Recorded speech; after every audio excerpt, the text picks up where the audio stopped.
Hi hello.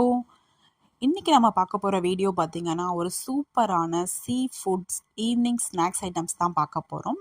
இது எங்கே ஸ்பாட்டுன்னு பார்த்தீங்கன்னா மதுரவாயிலில் பைபாஸ் ஏறுறதுக்கு லெஃப்ட் ஹேண்ட் சைடில் ஒரு ரோடு பிரியும் சிக்னலில், அதில் ரைட் ஹேண்ட் சைடில் இந்த ஷாப் இருக்குது. ஜஸ்ட் நாங்கள் போய் ட்ரை பண்ணி பார்த்தோம், சூப்பராக இருந்துச்சு. இவங்கக்கிட்ட என்னென்ன ஸ்பெஷல்னால் நெத்திலி ஃப்ரை, அதுக்கப்புறம் மீன் fry, prawn fry, egg fry, அதுக்கப்புறம் சிக்கன் லிவர் ஃப்ரை, இந்த மாதிரி நிறைய ஐட்டம்ஸ் வச்சுருக்காங்க. அதுக்கப்புறம் வெஜ்ஜில் காலிஃப்ளவர்ஸ் வச்சுருக்காங்க. அதுக்கப்புறம் மட்டன் சூப்லாம் வச்சுருக்காங்க. நாங்கள் ஆர்டர் பண்ண ஃபிஷ் ஃப்ரை ஆகி வந்துருச்சு. அதில் மேலே பெப்பர் தூவி ஆனியன் லெமன் பிழிஞ்சு சாப்பிட்டிங்கன்னா அவ்வளோ டேஸ்ட்டாக இருந்துச்சு, கிறிஸ்பியாக. அதுக்கப்புறம் காலிஃப்ளவரும் ஒன்று சொல்லியிருந்தோம், அதுவும் சூப்பராக இருந்துச்சு சாப்பிட்றதுக்கு. அதுக்கப்புறம் எக் ஃப்ரை, எக்கு ஆஃபாக கட் பண்ணி அதில் மசாலா தடவி டீப் ஃப்ரை பண்ணி கொடுக்குறாங்க. இதுவும் ஒரு டிஃப்ரெண்ட்டாக சூப்பராக இருந்துச்சு. அந்த சைடில் யாராவது இருந்தீங்கன்னா ட்ரை பண்ணி பாருங்கள். தேங்க்ஸ் ஃபார் வாட்சிங். தேங்க்யூ.